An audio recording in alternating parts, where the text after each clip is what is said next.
오늘 제목은 알게 하려 함이라는데, 이 사실 성경 우리 12사도들 중에서요, 이 안다는 단어를 제일 많이 자주 사용하는 사람이 사도 요한이에요. 사도 요한. 이 안다는 단어는 영어로 know 아니에요. K-N-O-W. 근데 이게 원래 히라보의 기노스코에서 나왔단 말이에요. 기노스코. 여기서 know가 나왔는데, 이 안다는 단어의 본래적인 의미는 사랑한다고 같은 뜻이에요. 여러분 12사도 중에서 예수님의 그 품에 안겨 있었던 사도가 사도 요한 아닙니까? 이게 정말 예수님을 사랑했고 또 예수님도 사랑하셨고, 그래서 이 안다는 단어를 참 많이 쓰고 있는데, 어떤 사실을 알 뿐만 아니라 실제로 그 대상을 사랑하는 상태를 안다라는 말을 쓰는데, 요한복음에서도 그렇고 또 요한 1, 2, 3서에서도 마찬가지고 안다는 단어를 정말 많이 쓰고 있거든요. 오늘도 보면 13절에도 보면 영생이 있음을 알게 함이라 라고 말하고 있고, 또 15절에 보면 들으시는 줄을 안즉 또 얻은 줄을 또한 아느니라, 또 이 말씀이 나오고 있고 이 안다는 말이 나오고 있는데, 오늘 또 사도 바울이 특별히 뭔가를 좀 알기를 원하는 거예요. 자, 여러분 잠깐 저를 보시기 바랍니다. 우리가 중세시대를 보통 생각을 하게 되면 중세는 보통 뭐 12세기부터 시작해서 한 15세기까지를 중세라고 보통 얘기를 하거든요. 원래는 한 5세기부터 시작해서 1000년 동안을 중세 암흑시대라고 우리 그렇게 배웠잖아요. 그렇게 하는데 그거는 뭐 암흑시대란 말은 전혀 맞지 않았어요. 중세도 학문이 꽃피었고 예술이 꽃피었고, 지금도 여러분들이 유럽 여행 가가지고 중세 도시를 보라보면 야, 이 사람들이 정말 이래놓고 살았냐 할 정도로 너무 아름답게, 그리고 지금도 남아있는 그 건축물들 대부분 중세시대에 만들어진 건축물들이잖아요. 물론 파괴되고 재건하고 그렇긴 했습니다만은 중세는 어떻게 보면 학문과 예술이 꽃을 피웠던 시대라고 우리가 볼 수가 있거든요. 근데 이제 많은 사람들이 하나님을 중심으로 순 하나님만 이렇게 바라보고 인간에 대해서 전혀 몰랐던 시대, 또 인간의 가치를, 존엄을 전혀 말하자면 높이지 않았던 시대라는 의미에서 암흑시대라는 말을 그 사람들이 쓰는 거예요. 뭐 예술이나 학문을 따져보게 되면 학자들도 토마스 아퀴나스라든지 뭐 파리 대학교나 캠브리지, 옥스퍼드, 지금 사람들 못지않게 그렇게 뛰어난 학자들이 많이 있었다는 것을 우리 생각할 때 잘 알아야 돼요.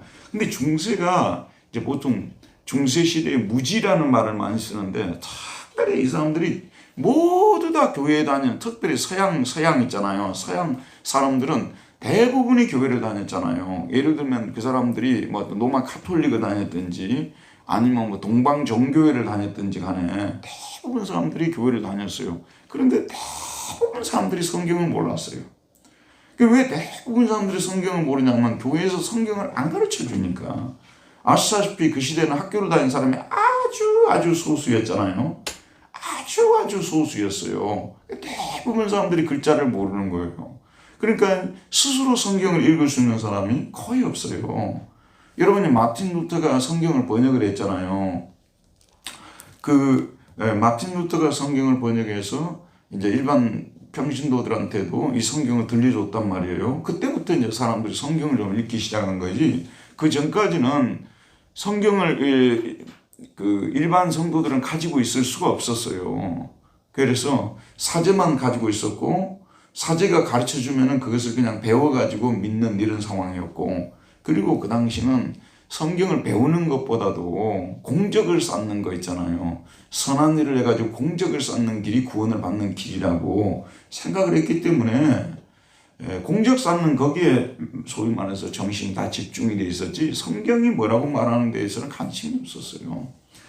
그래서 성경을 다시 독일어 일반 사람들이 읽을 수 있는 그 독일어로 번역을 해갖고 사람들의 손에 들려준 것이 종교개혁의 그 유산 중에서 가장 중요한 유산이거든요. 그때부터 이제 교회 강단에서 성경을 이제 설교하는 목사님들이 생겨나게 되고 성경을 배워서 신앙생활하는 성도들이 생겨나게 된 거예요. 그게 이제 비텐베르크에서 그렇게 됐고, 그 다음에 제네바에서 그렇게 되었고, 그 다음에 스위스의 찌리시에서 그렇게 되었고, 베른에서 그렇게 되었고, 그 다음에 암스테르담으로 가서 그렇게 되었고, 영국으로 건너가고 스코틀랜드 에든버러에서 막 이제는 성경을 설교하는 사람들이 막 나오는 거예요. 근데 성경을 설교를 하게 되면 기존의 성직자들이라든지 로마 교황제도가 치명적으로 타격을 받아요. 그동안 성경에 근거하지 않은 말을 너무 많이 가르쳐 나누니까 이해하시겠죠.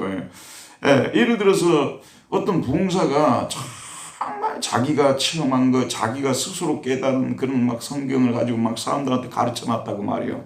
그랬는데 나중에 성경을 제대로 배운 사람이 와서 성경을 가르쳐 버리게 되면 완전 여기는 어둠이었다는 얘기 아니에요. 그렇기 때문에 종교개혁자들, 성경을 가르치는 사람들을 내버려 둘 수가 없는 거예요. 그래서 핍박하여 죽이려고 하고 쫓아내고 성경을 따르는 사람들을 막 다 이렇게 처형을 시키고 그런 이단 재판소라 해가지고 성경 가르치는 사람들을 이단으로 넘겨가지고 막 죽이고 그런 일이 생겨났잖아요. 자, 그러면 이제 종교개혁이 일어나서 성경을 가르치는 시대가 되어서 특별히 우리 한국 분들은 성경에 대해서 정말 많이 공부를 하는, 특별히 1970년도에 오카는 목사님 이런 분들이 등장하셔가지고 제자훈련을 해쳤잖아요.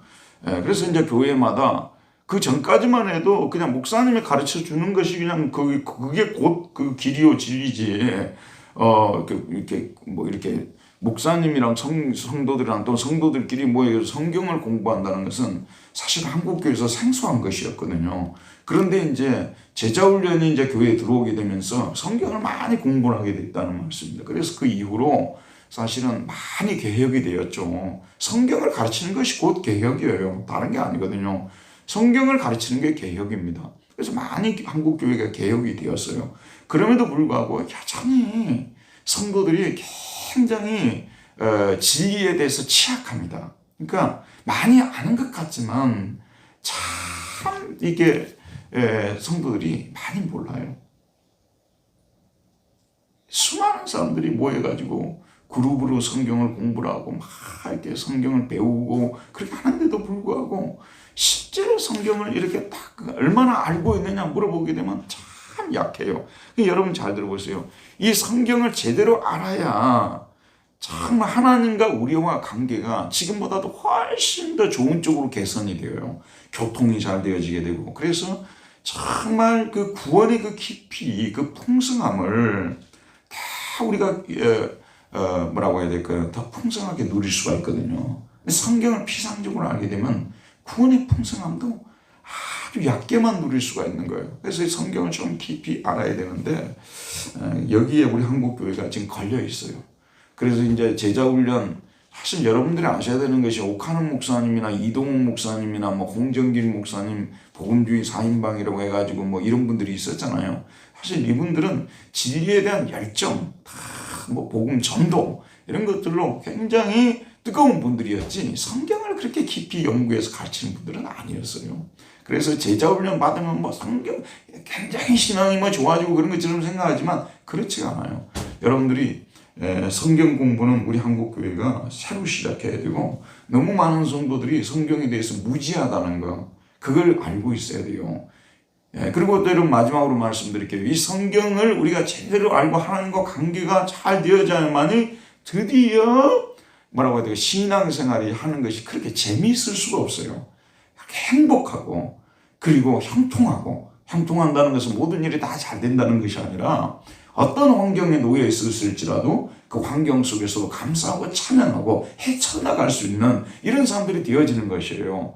이게 만사형통이라는 말이 있잖아요. 이것이 하나님을 아는 지식에서부터 출발한다는 것을 우리는 생각을 해야 되거든요. 그래서 항상 우리는 배우는 자세로 성경을 공부해야 된다. 그래서 오늘 말씀에도 보면은 알게 하려 함이라 나오는데 특별히 요한복음과 요한 서신들의 특별히 우리가 배운 요한일서에서는 뭐냐면요.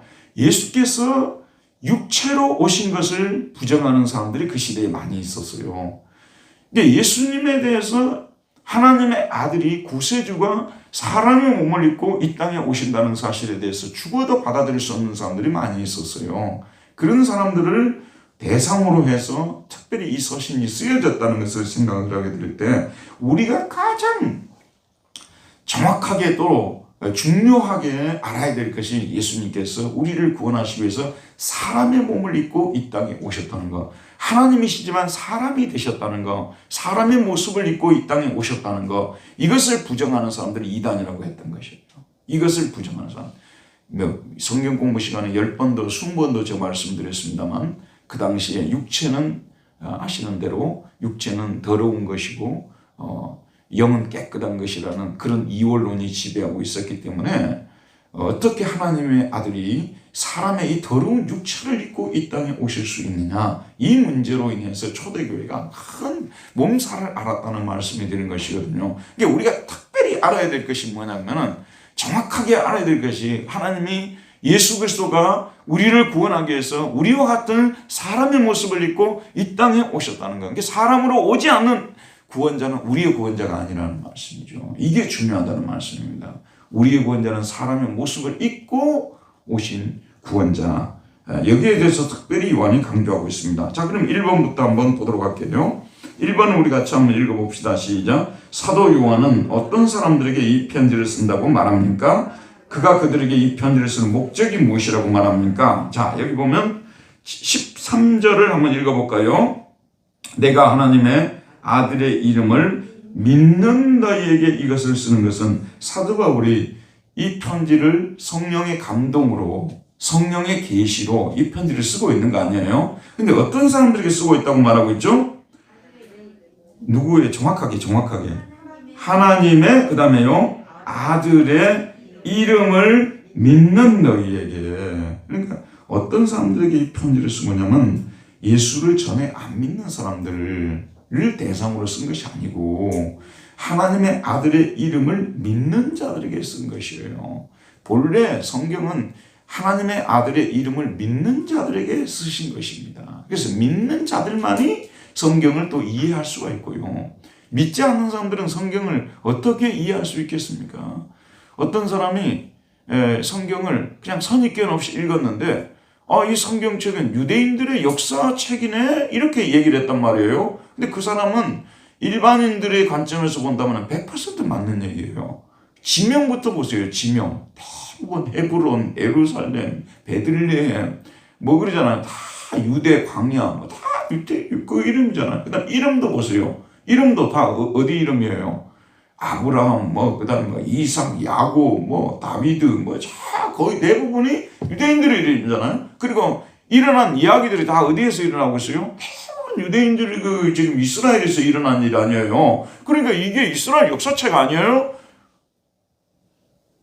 아주 정직한 사람이에요. 그 사람의 관점에서는요. 맞죠, 여러분? 그래서 초대교회에서 어떤 일이 있었는지 아세요? 예를 들어서 어떤 나라가 이스라엘을 너무너무 안 좋아하는 거예요. 히브리인들을 너무너무 안 좋아해요. 특별히 헬라 사람들은 히브리인들을 좀 깔봤거든요. 이스라엘 사람들. 당시는 그리스가 제패할 때 신약 성경은 대부분 그리스어로 쓰여졌잖아요. 그리스가 제패할 때 그리스 로마에서는 히브리 이쪽은 우스운 애들이거든요. 근데 우리가 그 사람들 역사 다 외워야 되고 이름 다 외워야 되고 지명 다 외워야 되니까 자존심 상해요. 자존심 상하지 않아요. 그래서 필로라는 사람이 나와가지고 철학자가 나와가지고 알레고리 해석을 도입한 거예요. 예를 들면 예루살렘이면 그럼 우리 영혼을 말한다. 이렇게 알레고리를 해버린 거예요. 이해하겠죠?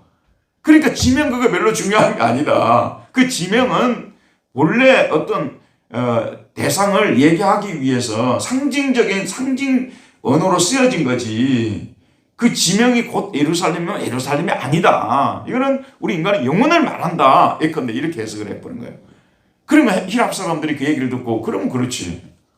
거부 반응이 없어져 버린 거죠. 이해가죠. 그러니까 제가 드린 말씀은 뭐냐면 이건 믿는 자들에게 쓰여진 거예요. 믿는 자들이니까 구원이 처음에는 그 유대인 아브라함을 부르면서 시작이 돼가지고 그게 나중에 이방인들에게로 들어와서 이제 신약 성경만 베드로도 등장하고 베드로가 아니고 또 히랍 사람들이 있잖아요. 히랍 사람들 디모데도 등장하고 이런 이제 히랍인들의 이름도 막 등장하잖아요. 이렇게 되죠. 이렇게 되구나. 구원이 처음에는 유대인에게 그 다음에는 이방인에게로 흘러갔기 때문에 하나님의 구원 계획이 그러셨기 때문에 성경이 이렇게 되었구나 하면서 거부 없이 받아들인다는 말씀 아니겠어요? 이걸 믿는 자들에게 이게 쓰여진 거예요. 여러분, 권면이라는 것도요, 믿는 자에게 권면을 해야 그게 통하는 거지. 믿지 않는 자들에게 성경 구절을 갖다가 대고 막 성경이 이렇다고 얘기를 해봤자 전에 그거는 마이동풍이죠. 마이동풍이죠. 믿는 자들에게. 오늘 말씀 어떤 사람들에게 이 편지를 쓴다고요? 하나님의 아들의 이름을 믿는 자들에게, 예수께서 메시아이시고 예수께서 그리스도시라는 것을 믿는 자들에게 이 편지를 쓴다는 것입니다. 그가 그들에게 이 편지를 쓰는 목적이 무엇이라고 말하고 있죠? 너희로 하여금 너희에게 무엇이 있으면요? 영생이 있음을. 여기서 보면은 영생이 있음이라고 하는데 너희가 정확하게는 뭐냐고 하냐면 호티 조엔 에케테 아이오니온이라고 해서 너희들이 영생을 가지고 있다는 사실을, 너희들이 지금 영생을 가지고 있다는, 너희들이 영어로 you죠. 가지고 있다는 말은 뭐죠? have죠. You have eternal life라고 하죠. 너희들이 영원한 생명을 가지고 있다는 사실을 이해하시겠죠? 뭘 알기를 원한다고요? 우리 믿는 사람들이 우리가 예수 그리스도를 믿음으로 말미암아 뭘 가지고 있다는 사실을요? 영생을 앞으로 가질 거예요. 지금 가지고 있어요. 지금 가지고 있다는 것을. 내가 주일 설교에서도 자주 말씀드린다마는 유태교 아시죠? 그 다음에 무슬림들 아시죠? 그 다음에 노만 천주교 아시죠? 이분들은 영생을 지금 우리가 가지고 있다는 사실은 아주 신성 모독에 해당하는 말이라고 말해요.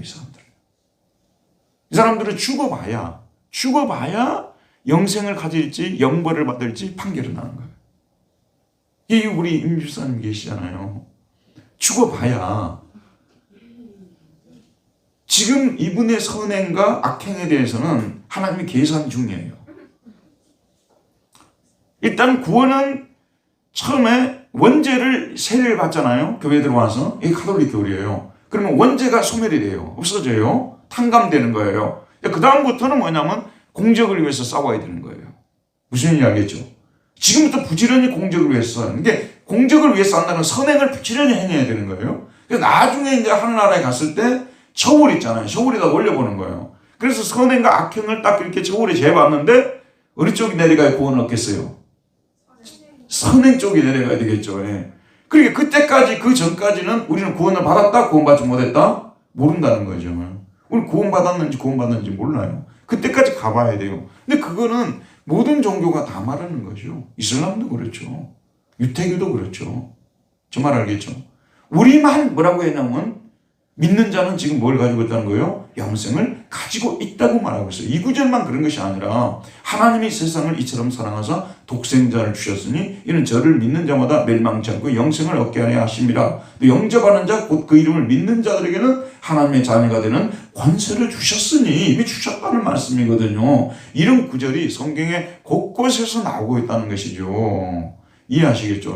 그러니까 우리는 영적으로 보자면 우리가 세상 안에 살고 있지만 영적으로 보자면 이미 하늘나라의 시민들로 이미 우리는 뭐죠? 부름받은 사람들이고 하나님의 하늘나라의 시민으로 우리는 기록이 되어 있는 시민권을 가진 사람들이에요. 그래서 우리는 두 개의 시민권을 가지고 살고 있다고 빌립보서 4장에서 말하고 있죠. 우리는 땅의 시민권하고 어디 시민권하고요? 하늘의 시민권하고. 우리는 뭐죠? 하늘의 시민권이 있죠. 영적으로 보자면. 그러나 육적으로 보자면 우리는 어느 나라에 살고 있어요? 대한민국에 살고 있기 때문에 대한민국 이 성남시 시민권을 우리가 가지고 있다는 말씀 아니겠어요? 그렇죠?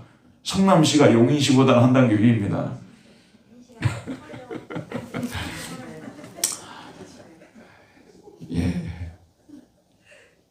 우선 집값이 성남 이 분당시가 더 비싸다고 알고 있습니다. 오르고 있어요. 그러니까 이게 두 개의 시민권을 가지고 있죠. 우리는 어디 시민권을요? 하늘의 시민권. 그 다음에 우리가 땅의 시민권. 우리는 지금 현재 사실은 눈에 보이지 않지만 우리는 뭐죠? 영원한 생명을 가지고 있어요. 생명을 가지고 있으면은요, 이 생명이라는 것은 약동을 하게 돼 있고, 그렇게 되죠. 그래서 우리는 늘 하늘의 시민권을 가지고 있기 때문에 늘 하늘을 생각하고 하늘에 대한 소망을 갖고 하나님을 늘 부르고 하나님과 교제를 그리워하고, 왜냐면 영생이라는 것이 하나님이 주신 생명을 말하는 것이거든요. 아담이 물려준 생명을, 이거는 이제 옛날의 생명이라고 말할 수가 있겠죠. 그 다음에 예수 그리스도를 통해서 우리에게 주어진 생명은 새 생명이고 하늘의 생명이죠. 이 생명을 우리가 보지는 못하지만 우리가 이 생명을 가지고 있어요. 그래 여기도 뭐라고 말하고 있습니까? 우리가 영원한 생명을 가지고 있다는 사실을, 영원한 생명을 가지고 있다는 사실을 너희들이 뭐죠? 알도록 하기 위해서예요. 이 편지를 기록한 목적은 뭘 꼭 알아야 된다고요? 우리가 영생을 가지고 있다는 것을, 지금 예수를 믿는 자들은 영생을 가지고 있다는 사실을 알아야 된다고 말해요. 무엇을 알아야 된다고요? 영생을 가지고 있다는 사실을. 그런데 어떤 사람한테 전도하러 가가지고 영생을 가지고 있다는 것을 믿으십니까? 아이고, 제가 이렇게 살아가지고요, 어떻게 영생을 가지고 있다는 말을 쓸 수가 있겠습니까? 죽어봐야 알겠죠.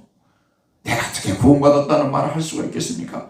그럼 철저하게 성경을 배워놓고도 성경대로 믿지 않고 여전히 자기 이성적으로 생각해버리는 사람들이 너무 많아요. 지금 우리 전도를 하러 나가잖아요. 그러면은 우리 이제 교파가 장로교도 있고 뭐 감리교도 있고 많은 교파들이 있지 않습니까? 근데 개신교 내에서도 구원론을 너무 많이 다르게 가르쳐요. 그러다 보니까 구원을 지금 받았다는 말을 어떻게 쓸 수 있느냐, 이렇게 말하는 교파들이 지금도 있다는 말씀 아니겠어요? 그러니까 이 정말 영적인 세계는 은혜의 세계고요. 이것은 어떻게 달리 설명할 수가 없어요. 이거는 아는 자만이, 받은 자만이 누리는 것이고 깨달은 자만이 누리는 거예요. 세계이기 때문에 우리가 이 모양 이 꼴로 살아가지만, 그럼에도 불구하고 예수의 이름을 믿었기 때문에 우리 하나님께서 우리에게 영생을 이미 주셨고 우리는 그 영생을 가지고 있다는 사실, 우리는 영생을 가지고 있어요.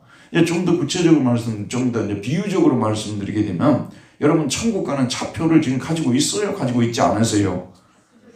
가지고 있다는 거예요. 근데 이 천국 가는 차표를 가지고 있다고 하면 사람들이 공격을 많이 해요. 뭐라고 공격하냐면, 천국 가는 차표를 가지고 있다고 그런 식으로 가르치면 이미 가졌기 때문에 더 이상의 선한 삶을 살려고 노력을 하지 않는다는 거예요. 이런 식으로 해가지고 이렇게 가르치는 사람들을 되게 많이 욕하고 막 비판하고 그래요. 근데 성경은 뭐라고 말씀하시냐면, 천국 차표를 가진 것은 분명한데 우리가 분명히 천국 차표를 가지고 있어. 근데 우리 육신이 얼마나 타락하고 얼마나 악하냐 그러면 이걸 이용해가지고 대충 살려고 한다 그 말이에요.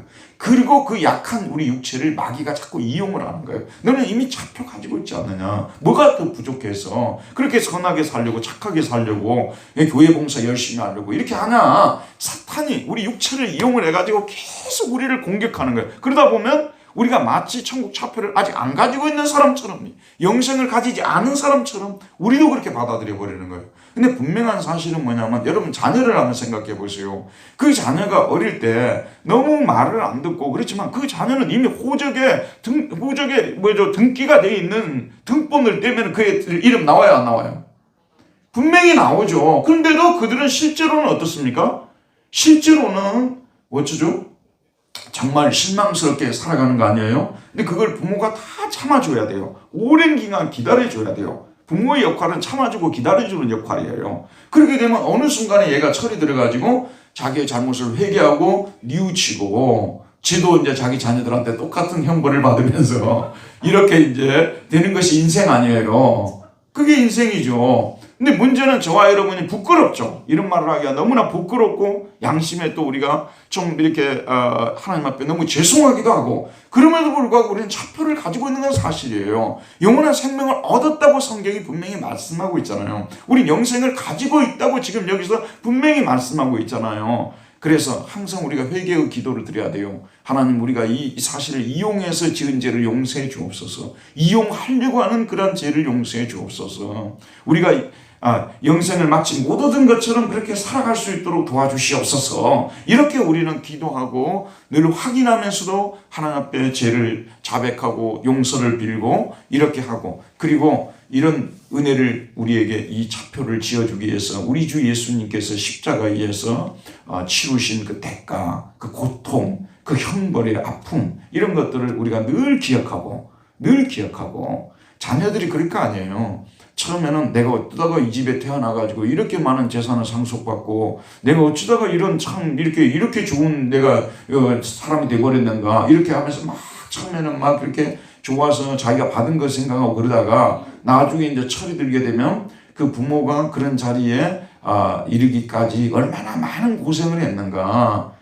여러분 그게 은혜예요. 그걸 깨달으면서 애가 새로워지거든요. 맞지 않습니까? 그래서 철들었다는 말을 그때 쓰는 거 아니에요. 우리 신앙도 똑같아요. 처음에는 예수 믿고 받은 것만 계속 생각해요. 자녀가 되고 제사함을 받고 영생을 받고 막 받은 거 생각하다가 어느 순간에 이 영생을 우리에게 주시기 위해서 우리 예수님께서 치른 대가가 그 십자가의 형벌을 생각하면서 눈물을 흘리기 시작한다니까요.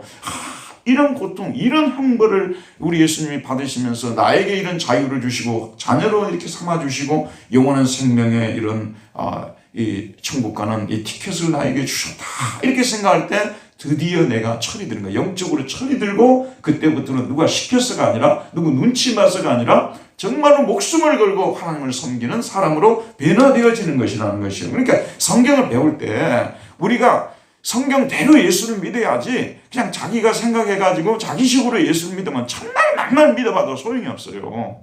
분명한 것은 우리가 영생을 가지고 있다는 거예요. 예수를 믿는 자들은 영생을 가지고 있다는 이 사실을 우리가 받아들여야 된다는 거죠. 믿어야 된다는 거죠. 알아야 된다는 거죠. 두 번째 읽읍시다. 시작. 영생의 확신을 가진 우리는 하나님을 향하여 어떤 일을 담대하게 할 수 있습니까? 자, 그 다음에 14절을 같이 읽어봅시다. 시작. 그를 향하여 우리가 가진 바 담대함은 이것이니 그의 뜻대로 무엇을 구하면 들으심이라. 자, 그를 향하여 이 영생의 확신을 가진 우리는 하나님의 생명을 가지고 있다.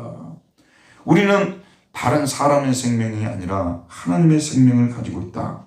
영생을 가졌다는 것은 곧 하나님의 생명을 가지고 있다는 거죠. 그럼 우리는 하나님을 향하여 어떤 일을 담대하게 할 수 있죠? 영생의 확신을 가진 우리는 하나님을 향하여 어떤 일을, 기도하는 일을 담대하게 할 수 있다는 거예요. 우리는 이제 하나님의 법적인 자녀들이고 상속자들이에요. 그래서 우리는 하나님을 향해서 아버지라 부르짖을 수 있는 특권을 주셨다고 말하고 있지 않습니까? 성경 어디를 봐도 예수 안 믿는 사람들에게 아버지라 부르짖을 수 있는 특권을 주셨다는 말씀이 없어요. 근데 우리 믿는 자들에게, 예수를 믿는 자들에게는 자녀의 명분을 얻게 하시고 아버지께 나와서 아버지라 부르짖을 수 있는 특권을 주셨다는 말씀이거든요. 근데 어디 가서 제가 어느 교회, 다른 교회 가서도 설교할 때 그런 설교를 많이 하는데 오늘날도 많은 성도들이 기도를 의무로만 하지 특권으로 하는 사람들이 너무 없어요. 기도는 의무인과 동시에 특권이에요. 특권. 특권이라는 것은 무슨 뜻이에요? 특권층이라는 말을 쓰잖아요. 특권층. 특권이라는 말은 뭐예요? 모든 사람이 다 누리면 그게 특권이에요? 특권 아니에요? 모든 사람이 다 누리면 특권이에요? 특권 아니에요? 특권이 아니죠. 그 중에 일부만 누리는 것을 뭐라고 하죠? 특권이라고 하잖아요. 일부만 누리는 것을. 그래서 특권층, 언론 보도에서도 특권을 주었다, 특권층을 비호한다, 이런 말을 쓰잖아요. 자, 우리 하나님께서 누구에게만 기도하라고 했냐면 우리 예수 믿는 사람에게만 부르짖으라, 구하라. 무엇이든지 필요하면 구하라. 요한복음 14장 이후에 15장, 16장에서 고벨 설교에서 예수님께서 그 부분을 제일 많이 강조했어요. 오늘 거기에 대해서는 언급까지 안 할게요. 특별히 기도의 특권에 대해서 강조하는 부분은 어디냐 그러면 요한복음 14장에서 16장 고벨 설교에서 17장까지 보게 되면 예수님께서 지금까지는 너희가 내 이름으로 아무것도 구하지 아니하였으나 구하라 그러면 받으리니 너희 기쁨이 크리라 충만하리라 이런 말씀이 많이 나와요. 기도는 아무나 하는 게 아니에요. 기도는 해야 되겠다. 그렇게 예를 들어서 어떤 사람이 절에 가가지고 하나님을 향해서 수천 번, 수만 번, 수만 일을 거기서 잠도 안 자고 기도했다고 해서 하나님 듣는 게 아니에요. 하나님께서는 우리 예수 믿는 사람만 기도하라고 했어요. 우리는 하나님을 향해서 나갈 때 어떻게 나가야 된다고요? 자, 우리는 하나님의 종이에요, 자녀예요. 자녀잖아요. 자녀들이 부모에게 나갈 때는 어떻게 나가요? 이렇게 하고 나가요? 이렇게 하고 나가요? 이게 그 죄질 때는 또 그렇게 하고 나가요. 또 그렇게 하고 나가야지. 죄를 짓고도 어떻게 담대하게 나가, 뻔뻔스럽게. 죄만 안 짓게 되면 어떻게 나가요? 담대히 나가요. 저렇게 어마어마한 저 지체 높으신 분한테 저희 같은 사람은 옆에도 못 가고 말도 못 거는 사람인데 자기 자녀들을 아파! 하고 막 들어가가지고 돈 줘! 그러거든요. 예, 돈 줘! 뭐 살 거야! 그리고 뭐 이렇게 하고. 아빠는 왜 그렇게 살아? 또 심지어는 그렇게까지 얘기해요. 다른 사람은 그렇게 했다가는 큰일 나지. 맞아 죽지. 그렇겠어요? 그런데 자기 자녀가 자기 아버지라는 걸 알기 때문에 막 가가지고. 저와 여러분이 예수를 믿고 구원을 받았다면 우리 하나님을 아버지로 우리가 모시게 되었다는 거예요. 우리가 하나님 아버지의 자녀들이 되었다는 거예요. 그러면 우리는 아버지와 자녀와 관계이기 때문에 아바 아버지라 부르실 수 있는 특권을 갖게 되었어요. 우리 한국 기독교는 처음에 한국 땅에 들어올 때부터 징징 짜는 나라에 이 기독교가 들어온 거예요. 그리고 우는 사람이 제일 왕노릇하는 그런 풍토에서 기독교가 들어왔기 때문에 하나님 앞에 담대히 나아간다는 것은 우리 민족에게는 억수로 익숙하지 않았어요. 거의 상상을 할 수가 없었어요. 어떻게 아버지께 나아가는데 담대히 나아갈 수 있느냐, 상상을 할 수가 없었다는 거예요. 우리는요, 그 기독교 풍토가 그런 풍토가 아니었어요. 정말 알겠죠? 그러다 보니까 지금까지도 아버지께 담대히 나아간다는 이 설교를 목사들이 100번 설교를 해도요, 집에 돌아가게 되면 아무래도 하나님께서 우는 걸 더 좋아하시겠지.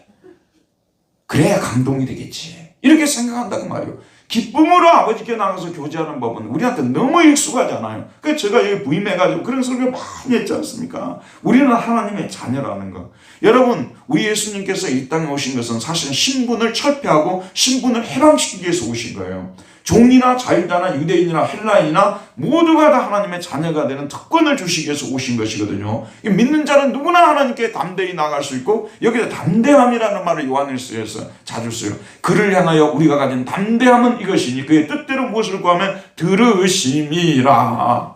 우리 찬송가도 있잖아요. 이 가스펠송도 담대함이라는 말을 우리 한국인들한테는 전혀 익숙하지 않다니까요. 저같이 이제 이 정도 어느 정도 신앙의 훈련을 받고 신학 공부를 하고 하나님에 대해서 뭔가 좀 아니까 이제서야 저도 담대함이란 말을 쓰는데, 담대함이란 말을 쓰면요, 사탄이 금방 우리한테 와요. 네가 그렇게 살아놓고도 어떻게 하나님께 담대히 나가려고 하냐. 그렇죠? 만약에 우리 지금 이담이가 엄마한테 담대히 나가는데, 야, 아는 형님이 있어. 상당히 무서운 형님이야. 네가 그렇게 살면서 어떻게 엄마한테 가서 담대히 나가, 이놈아? 그래갖고 이제 위협하고 좀 몇 마디 충고하게 되면 그 다음부터는 이제 예담이가 나올 때 이렇게 나와. 어머니, 제 연약함을 용서하소서. 제가 그동안 뭣도 모르고 그렇게 담대히 향했습니다. 그래서 그때부터는 뭐냐면 이제 아들이었는데 종처럼 돼버리는 거예요. 아들이었는데 종처럼 돼버리는 거예요.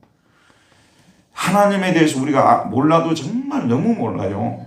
제가 이렇게 설교를 하게 되면요, 진짜 이것이 그렇다고 알아들을 수 있을 때 사실은 여러분은 드디어 구원의 그 천국 문 안속으로 들어와서 이제는 드디어 신앙생활을 하는 거예요. 그러면 자녀는 회개를 하지 않느냐? 담대히 나갈 때는 담대히 나가지만 또 잘못했을 때는요, 종이 회개하는 것보다도요, 아들은 더 깊이 뉘우치게 되어 있어요. 여러분, 집에서 부리는 사람들은요, 잘못했다 그러잖아요. 주인 앞에 와서는요, 잘못했습니다 해놓고요, 돌아가서는요, 내가 뭐 그렇게 심하게 잘못했나. 지금 회사원들은 대부분 그래요. 회사원들이 회사에 가가지고 뭐 위에 끌려가가지고 뭐 이렇게 야단 맞고 그러면은, 야단 맞을 때는 잘못했습니다 하지만은 뒤돌아서게 되면은 내만 잘못했나, 뭐 누구도 잘못했고 뭐 자기는 그럼 잘못한 게 없나 하고 투덜투덜하고 이러지, 진심으로 잘못했다고 뉘우치는 사람이 없어요. 우리 하나님의 자녀들만이 하나님을 진심으로 영접하고 하나님의 자녀된 사람들만이 진심으로 통일하게 돼 있어요. 내가 하나님의 자녀가 이런 특권을 내가 가진, 이런 엄청난 영광의 자리에 들어와 있는 내가 이렇게 형편없는 일을 해서 하나님의 마음을 이렇게 아프게 했으니 또 죄송합니다. 여러분, 자녀의 회개야말로 진심의 회개가 되는 거예요. 종은요, 진심의 회개할 수가 없어요. 종은 진심이 있어요. 일을 하나를 시켜놔도요, 종이 하는 일과 자녀가 하는 일은 틀려요. 여러분이 교회에서 은혜 받은 사람 있잖아요. 정말 은혜를 받고 무슨 일을 하잖아요. 누가 보든지 말든지 진심으로 뭘 하나를 해도 진심으로 일을 해요. 은혜를 받지 못하고 그냥 편성해가지고 부서에 편성해가지고 일시키는 분요, 그렇게 진심으로 일을 하기가 쉽지가 않아요.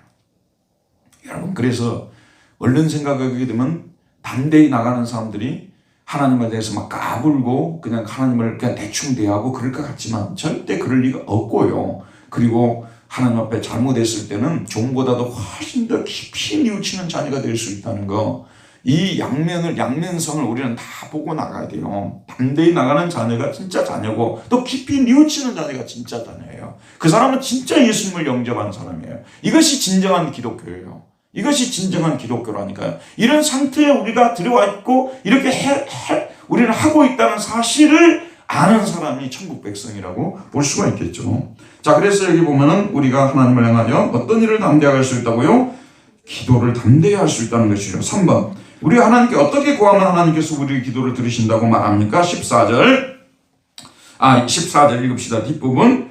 그의 뜻대로 무엇을 구하면 들으십니다. 여기 보면 카타토셀레만 아우토라고 그의 뜻에 일치하게, 영어로 according to예요. 그러니까 그의 뜻에 일치해서 구하면, 그의 뜻대로 무엇을 구하면. 그런데 여기서 이 문제가 있어요. 무슨 문제가 있냐면, 여러분이 기도를 할 때 하나님의 뜻대로 구해야 된다고 그러잖아요. 그래서 사실 기도를 잘못되게 하면 안 된다, 기도를 바르게 해야 된다 이러잖아요. 근데 하나님 뜻대로 구한다는 것을 그럼 우리가 엄밀한 의미에서 우리가 알아요, 몰라요? 하나님 뜻이 뭔지를 알아요. 하나님 뜻대로 구한다는 말이 이론은 맞지만 실제로는 이것이 하나님 뜻대로 구한다는 말이에요. 그래서 하나님의 뜻이 이루어지게 하옵소서. 그 기도가 하나님 뜻대로 구하는 기도예요. 하나님의 뜻이 하늘에서 이루어진 것 같이 땅에서도 이루어지기를 내가 간절히 소원합니다. 주기도문을요, 그걸 그렇게 외워야 돼요. 뒤에 소원합니다를 넣어서 부르면 주기도문 확 살아나버려요. 하늘에 계신 우리 아버지, 이름이 거룩하게 되시기를 내가 간절히 소원합니다. 하나님의 뜻이 하늘에서 이루어진 것처럼 땅에서도 이루어지기를 내가 간절히 소원합니다. 여러분, 사실 하나님 뜻대로 구하는 기도는 사실 하나님의 뜻이 이루어지도록 하는 기도예요. 정말 알겠죠? 그리고 하나님의 뜻대로 하는 기도를 정확하게 수학적으로 계산할 수가 없어요. 저는 처음에 기도를 배우는 사람들은요, 이런 걸 너무 강조하면 안 된다고 생각해요. 무조건 부르짖으라고. 그렇게 계속 부르짖어 보면 하나님의 뜻이 아닌 기도를 우리가 강구하고 있으면요, 성령께서 물리쳐 주세요. 네가 잘못 구하고 있다는 걸 깨우쳐 주세요. 그래서 성령께서 우리가 일단 부르짖으면 우리가 올바른 기도로 가도록, 하나님 뜻을 구하는 기도로 가도록 우리를 이끌어 가세요. 그래서 이 아이들한테, 여러분 자녀들을 키우지 않습니까? 근데 너 하나님 뜻대로 구해. 그러면 아이들이 그 다음부터 기도를 안 합니다. 할 게 없어요. 자기들이 하나님 뜻 아는 게 뭐 있어야지. 그쵸? 무슨 얘기인지 알겠죠? 너 무슨 기도든지 하나님께 할 수 있어. 너 무슨 기도 나한테 하나님께 드려. 정말 알겠죠? 너 공부 잘하고 싶어? 그럼 무슨 하나님께 기도 드려. 계속 하나님께 기도를 드리다 보면 자기가 공부를 잘하게 해달라는 것이 하나님을 위해서 잘하게 해달라는 건지, 다른 애들보다 더 잘나게 되기 위해서 잘 기도를 하는 건지 스스로 깨우치게 되어 있어요. 성령께서 그것을 깨우쳐 주세요. 이해가죠? 그러면 내가 공부를 잘하게 해달라고 하는 기도가 좀 더 내용이 달라져야 되겠다. 이게 정말 하나님의 영광을 위해서 믿는 자녀로서 너무 공부를 못하면 은혜가 안 되니까 내가 좀 이렇게 공부를 좀 잘하게 해서 하나님의 영광이 드러났으면 좋겠다. 그런 차원으로 가게 돼 있는 거예요. 근데 처음부터 공부를 위해서 기도를 하나님의 뜻이 뭐 공부 잘하는 게 그게 하나님 뜻이야. 그런 식으로 접근해 버리면요, 이 세상에서 기도하려고 하는 사람 아무도 없어요. 이게 너무 올바른 걸 가르치려다가 아무것도 못하게 하는 사람이 하면 안 되는 거예요. 그래서 교사는요, 그 학생의 정도와 그 학생의 실력과 그 모든 것들을 감안하고 가르치는 교사가 그 좋은 교사지, 그 아주 초등학생한테, 대학생한테 가르칠 내용을 그대로 가르치고 왜 이렇게 안 하냐고. 그러면은요, 할 사람 아무도 없어요. 약도요, 처방을 할 때 너무 약해진 사람에게는요, 아무리 그 약이 좋아도 처방을 하면 안 되는 거예요. 정말 아시겠죠?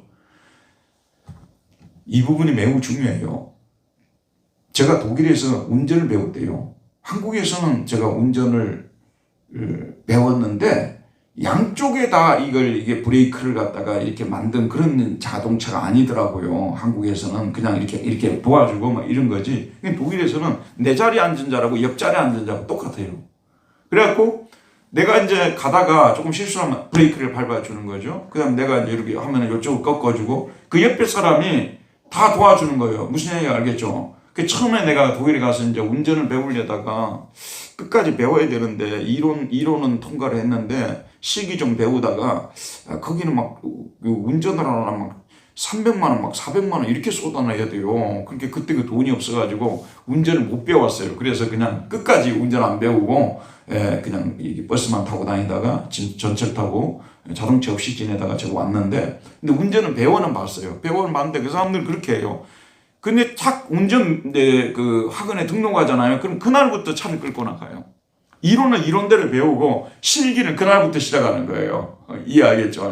이게 아무것도 모르니까 내가 가서 뭘 할 수 있을 거예요? 이 사람 옆에 있으면서 자기가 이거 밟아주고 또 이게 엑셀 또 할 때는 하고 이게 하면서 도와주고 가는 거예요. 정말 알겠죠?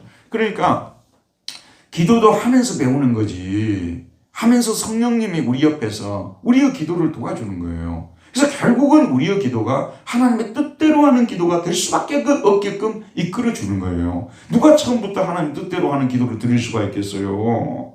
그러니까 여러분도 자녀들한테, 아직 어린 신앙인들한테는 항상 그렇게 가르쳐야 돼요. 내가 무엇이든지 하나님께 구하고 싶은 것이 있으면 구하라고 얘기를 해야 돼요. 너 요즘 보니까 수학 성적이 너무 많이 떨어지는데 너 스스로도 노력을 해야 되겠지만 하나님께 지혜를 달라고 많이 기도를 해라. 그렇게 부모가 가르쳐야 그것이 올바르게 가르치는 거예요. 아니 어떻게 세상 것을 위해서 기도를 해? 그렇게 하게 되면 애들이 기도할 게 아무것도 없어요. 그럼 영적인 것을 뭐 아는 게 있어야 그들이 구할 거 아니에요. 아무것도 구할 수 없는 거예요. 그리고 여러분 잘 들어보세요. 세상적인 것 하는데 그게 이원론이에요. 세상적인 것이 곧 하나님의 것이에요. 이 세상에 일어나는 일들 중에서 하나님과 관계없는 일들이 어디에 있습니까? 모든 일들에서 우리는 강구를 해야 되는 거예요. 모든 일들에서 강구를 해야 돼요.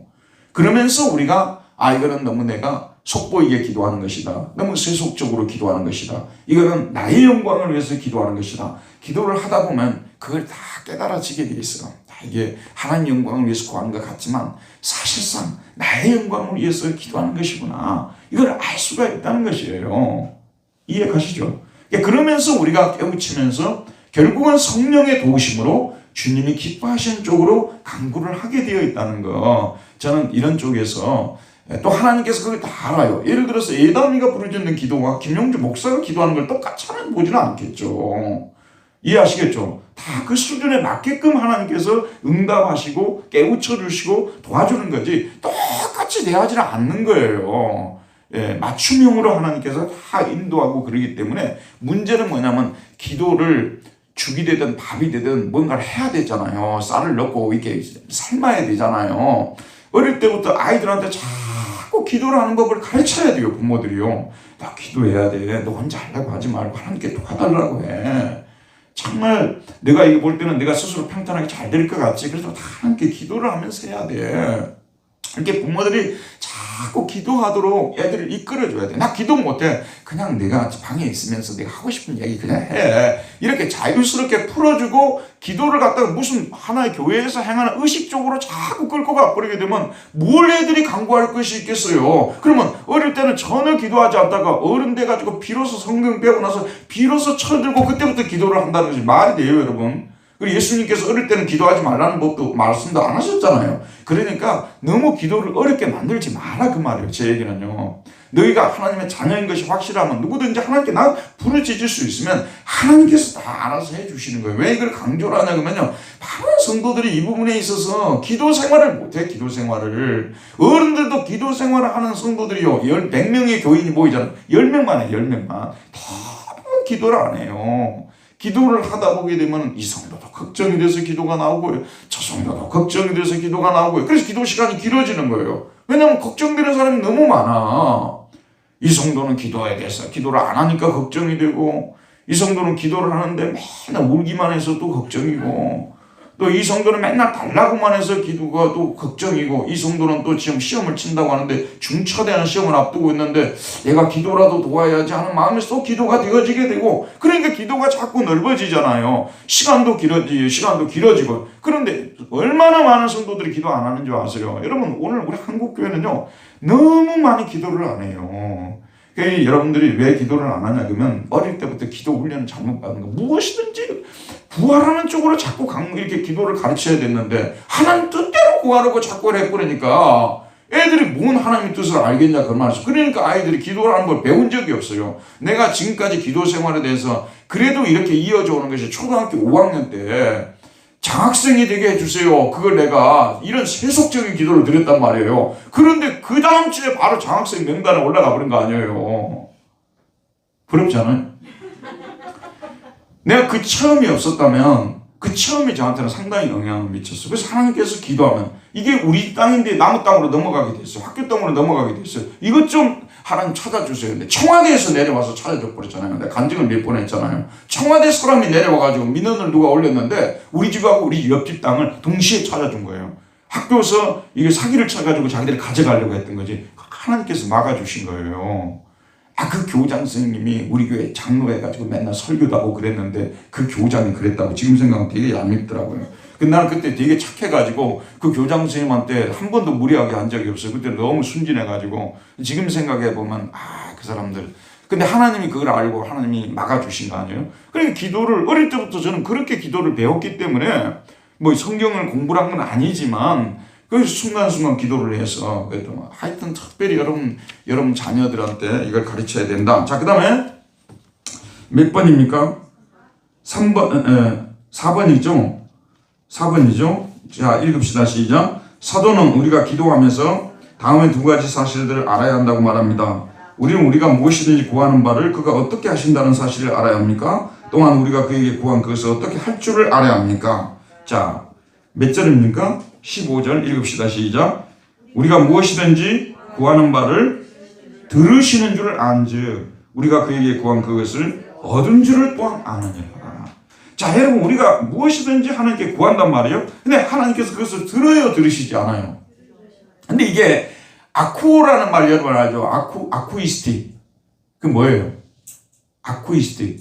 이게 아쿠오. 이게 뭐냐면 이게 비데오 아쿠오 그런 말 쓰잖아요. 아쿠오가 뭐냐면 듣는다는 뜻이에요. 아쿠오. 그래서 아쿠이스틱 이런 것이 나온 거예요.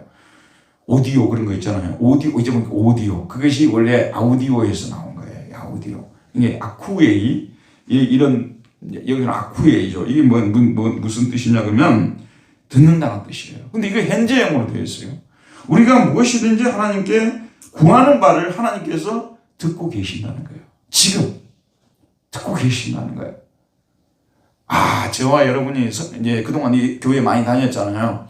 근데 우리가 여러분 그 카톨릭 국가에서 자라난 축구 선수들 보시잖아요. 그럼 골 넣고 나면 뭐예요? 이거 하고 이렇게 하고 이렇게 하는가요? 이거 세리머니 하잖아요. 근데 이 사람들은 그것이 완전히 습관이야. 습관. 그러니까 우리도 그냥 자기가 습관적으로 막 기도를 하나님 이거 해주세요 저거 해주세요 막 습관적으로 늘어놓는 거예요. 그리고 하나님이 그것을 듣고 계신지 듣고 계시지 않는지에 대해서는 전혀 관심이 없어요. 그냥 이렇게 기도를 막 하는 거예요. 막 주문을 하듯이 기도를 주문하듯이 막 이렇게 하는 거예요. 하나님 주문을 걸듯이 하나님께. 근데 하나님께서 그거에 대해서 듣고 계신지 듣고 계시지 않는지에 대해서는 별 관심이 없어요. 엄청난 하나님 앞에 제일 모독이고요. 여러분 우리 하나님과 우리는 인격적인 관계잖아요. 인격적인 관계예요. 그래서 듣고 계신가. 자녀들도 여러분한테 와서 무슨 얘기할 때 엄마 듣고 있어? 이러죠. 들어야 되거든요. 근데 엄마들은 보통 막 음식하고 뭐 다른 일하고 막 전화 받고 아니라고 막 애는 막 다급한데 막 다르게 하고 있으면 애들이 막 답답해갖고 듣고 있어 엄마? 듣고 있어요? 막 이러잖아요. 근데 부모님들은 연약하기 때문에 일에 막 쫓기고 무슨 일을 곰곰이 생각하다 보면 자녀들이 소리치는 것에 대해서 간구하는 것에 대해서 무관심할 수가 있어요. 못 들을 수도 있다니까요. 실제로요. 근데 우리 하나님은 우리가 간구하는 것을 어떻게 하고 있다고 말하고 있어요? 듣고 있다고 말하고 있어요. 듣고 있다고 말하고 있어요. 기도에 대해서는요, 우리가 지금까지 너무 많이 기도에 대해서 깊이 배우질 않았어요. 그리고 기도하는 법도 모르고 기도가 뭔지도 모르고 그렇게 신앙생활하는 분들이 실제로 너무 많아요. 기도는 하나님께 우리가 기도를 드리는 거예요. 간구를 드리는 거죠. 그런데 간구를 드리는데 하나님께서 그것을 듣고 있다는 말씀이죠. 듣고 있다는 말. 우리가 기도를 다른 말로 또 간구라는 말을 많이 쓰잖아요. 간구. 간구는 영어로 뭐라고 하죠? 간구하다. supply라고 하잖아요. supply라는 말이 뭐냐면 공급하다 그런 뜻이에요. 공급하다. 공급해 주세요. 내가 이런 것이 부족하니 공급해 주세요. 그거거든요. 그럼 하나님께서 들어요, 안 들어요? 듣고 계신다 그 말이에요. 그래서 공급해 주시는 거예요. 근데 공급해 주시는데 우리가 구한 대로 공급해 주시는 경우도 있고 우리가 또 조금 부족하니까 또 하나님 알아서 공급해 주시는 것도 계시고 또 지금 공급해 주시지는 않지만 좀 미뤘다가 나중에 또 공급해 주시는 것도 있고 근데 하나님께서 우리의 기도를 듣고 있다? 듣고 있지 않다? 현재형으로 되어 있어요. 어떻게 하신다고요? 듣고 계신다는 거예요. 하나님께서 우리 기도를 듣고 계신다는 거예요. 듣고 계신다는 거. 이거 매우 중요한 표현이에요. 송 권사님, 머리가 다시 검은 머리로 싹 돌아왔으면 좋겠죠. 그러니까 이런 것을 예컨대 구했다고 생각하면 하나님이 들으시겠어요? 안 들으시겠어요? 들으시지. 듣고는 계신단 말이에요. 듣고는 계신다는 거죠. 아, 네 마음이 얼마나 다급했으면 나한테 와서 머리를 좀 감게 해달라고 이렇게 간구하느냐. 내가 듣기는 들었어. 그런데 그걸 그대로 내가 응답해 주기는 너 한 사람 처리해 주면 온 나라 사람, 온 세상 사람 다 처리해 줘야 돼. 예. 그래서 문제는 듣고 계신다는 게 중요해요. 그는 응답하고는 관계가 없는 거 듣고 계신다는 거. 기도하는 사람이 이걸 우리가 명심해야 돼요. 우리가 무엇을 간구하든지 우리 신자의 기도를 하나님께서 듣고 계신다. 현재형으로 되어 있다니까요. 현재형으로 듣고 계신다. 프레젠트예요. 현재형으로. 자, 그 다음에 들을 뿐만 아니라 우리가 그에게 구한 것을 어떻게 할 줄 알아야 된다고요? 얻은 줄을 알아야 할지니라. 이게 우리가 간구했다고 말입니다. 그러면은 반드시 하나님께서 그 간구한 것들에 대해서 응답해 주신다는 거. 우리가 구했다면 이미 얻은 줄로 알고 있어야 돼요. 이게 얻은 줄로 알고 있어야 되는데 문제는 우리가 딱 구한 그대로 하나님께서 주시지는 않을 수 있다는 말씀이 드는 거죠. 유한한 우리 인간 아니에요. 그리고 또 우리는 해로운 것을 구할 수도 있고요. 해로운 것을 구할 수도 있어요. 제가 돈이 좀 필요한데 돈을 주시되 1억도 주시지 마시고 2억도 주시지 마시고 100억을 주시옵소서. 이렇게 구했단 말이에요. 근데 하나님께서 100억을 주실 수 있을까요? 없을까요? 주실 수 있어요. 왜 못 주시겠어요? 그런데 걱정이 하나님이 있으세요. 지금 너 정도의 신앙에서 100억을 나한테 안겨주게 되면 네가 나를 진짜 진심으로 하나님을 쫓고 나를 진정으로 이렇게 찾고 간구하고 그럴 수 있을지 모르겠다. 걱정이 되시는 것이죠. 그래서 하나님이 깎다가 보니까 지금은 안 주는 게 좋겠다.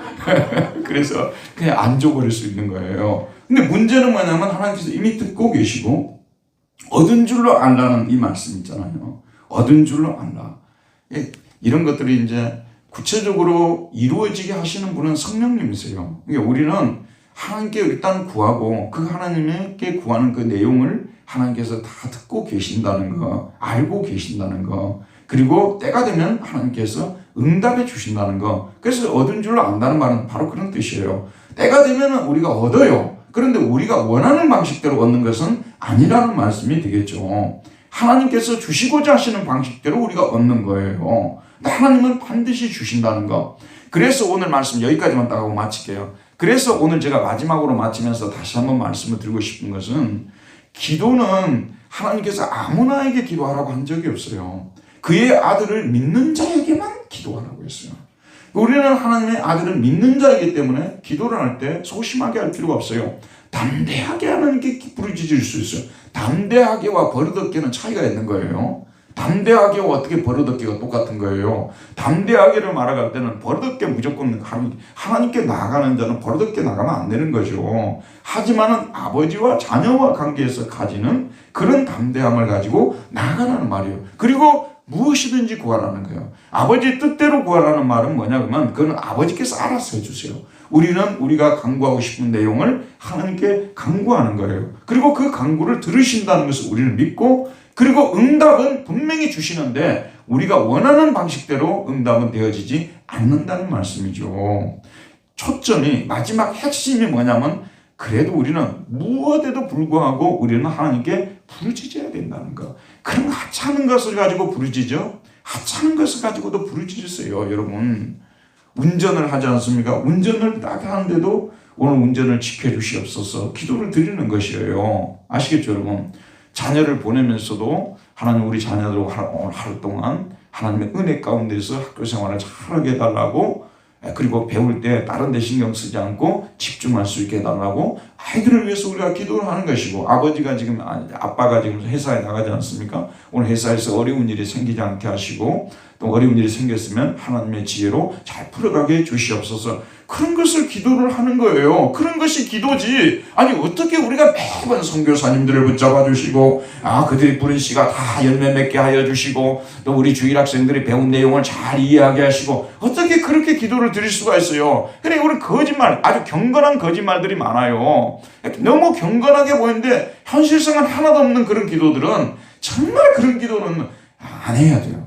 아주 현실성 있는 기도를 드려야 돼요. 여러분, 이 현실은 하나님의 현실이에요. 우리가 예수를 믿는 순간 우리 현실 중에 모든 현실이 하나님의 현실이 되는 거예요. 그리고 현실 중에 버릴 것이 없는 거예요. 어떤 것은 하나님의 현실이고, 교회 나와서 예배드리고 이런 건 하나님의 현실이고, 우리가 가정생활하고 이런 건 하나님의 현실이 아니에요. 모든 현실이 하나님의 현실이에요. 우리가 이 지갑에서 돈을 내가지고 쓰지 않습니까? 이것도 하나님의 현실이에요. 내가 오늘 이렇게 식당에서 밥을 먹고 싶은데 그래도 믿는 자가 되었고 이렇게 비싼 것은 안 시켜 먹어야지. 이것도 신앙이에요. 근데 왜 그런 하찮은 얘기를 하냐고. 근데 그게 진짜 신앙이라니까요. 그래서 내가 욕심이 좀 가해가지고 이렇게 비싼 것을 사 먹으려고 내가 하는구나. 그래서 나는 고기는 남이 사주기 전에는 절대 안 사 먹어요. 주여 남의 손을 통해서 고기를 사게 해주시옵소서. 아니 근데 고기값 너무 비싸잖아요. 조금만 하면 6, 7만 원, 10만 원 날아가 버리니까 그거 아주 힘들어요. 그거 고기 먹기가. 예수 믿는 나의 심정으로 내가 돈이 있어도 그럴 것 같아요. 돈이 없어서만 그런 건 아닌 것 같아요. 돈이 있어도 이렇게 비싼 것을 먹는 것이 좋은 것인가? 매사에 우리가 그렇게 돼요. 매사에 우리가 그렇게 돼야 돼요. 예를 들어서 우리 집에 지금 의자가 조금 안 좋거든요. 지금 집 의자를 사려고 지금 하는데 어떻게 하면 싸고 실용적인 것을 살까? 그것도 살림살은 기술에서 차원에서 그럴 수도 있지만, 하나님 안에서 우리 믿는 자로서 우리가 이렇게 화사한 것을 갖다 놓는 것이, 비싼 것을 갖다 놓는 것이 정말 하나님이 원하실까? 그런 것이 신앙 아니에요. 나는 그런 것이 신앙이라고 보거든요. 그런데 막 나와가지고 맨날 교회를 위해서, 선교사님을 위해서 하나님 나라가 땅에 이루어지게 하시고 하는데 자기 실제 상황은 아무 관계없는, 그래서 성도들이 기도할 것이 너무 태산같이 많은데요, 일상생활을 배제해버리니까 기도할 것이 없는 거예요. 제가 오늘 결론은 여러분들 무엇이든지 하나님께 나가서 부르짖으라. 그러면 하나님께서 다 처리해요. 여러분들이 일단 접수만 시켜놓으면 하나님이 알아서 나중에 통지가 와요. 내 기도를 보니까 욕심 좀 많이 들었더라. 그거 좀 빼야 될 것 같아 하고 되고, 내가 이거 지금 줘봤자 크게 도움이 안 될 것 같더라. 그리고 너무 많이 구했어. 1억은 깎아야지. 뭐 이렇게 하면서 하나님께서 다 조절해가지고 답장이 와요. 답장이.